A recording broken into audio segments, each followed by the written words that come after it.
C'est un signal politique fort envoyé lors de la journée franco-allemande. Par cette signature, l'Eurométropole de Sarrebruck veut devenir la capitale franco-allemande du bassin transfrontalier Sarre-Moselle. Une idée soutenue par le maire de Sarrebruck pour mieux défendre des projets européens à l'avenir. Pas seulement comme ville franco-allemande, mais aussi en tant qu'agglomération qui peut rivaliser avec d'autres villes européennes. L'agglomération de Sarrebruck compte plus d'habitants que l'agglomération de Strasbourg. Nous avons 1,5 million d'habitants dans un rayon de 45 minutes autour de la gare de Sarrebruck. Toujours selon le maire de Sarrebruck, à l'échelle de la France, l'Eurométropole arriverait à la 4e place des métropoles françaises. Alors que la ville de Sarrebruck elle-même ne serait qu'à la 12e place des villes les plus peuplées de France. Sarrebruck a 185 000 habitants, mais en tant que ville, elle a été trop petite pour faire valoir ses intérêts lorsqu'il s'agissait par exemple de faire passer un TGV de Paris à Berlin en passant par Sarrebruck. C'est Strasbourg qui a mené la course. Ce n'est pas un problème pour Sarrebruck, mais un problème pour toute l'agglomération.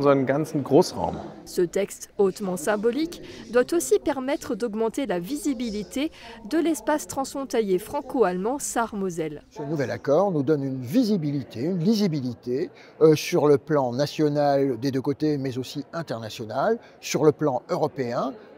Ce qui est en arrière-plan, c'est que cette visibilité, cette lisibilité nous apporte également des moyens pour agir.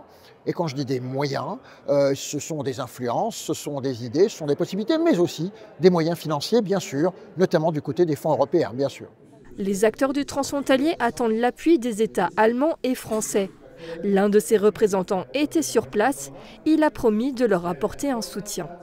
Encore une fois, les déclarations, les traités existent, mais il y a encore beaucoup de choses qui peuvent, quand on regarde de Paris ou de Berlin, paraître peut-être un petit peu des détails, mais qui en fait sont vraiment le quotidien et la vie et l'aspect très concret de cette relation franco-allemande. Donc on travaillera très étroitement avec elle, et je n'ai pas de doute et j'y travaillerai en tant que Mosellan, je n'ai pas de doute qu'elle travaillera pour l'ensemble des régions transfrontalières des deux côtés de nos deux pays.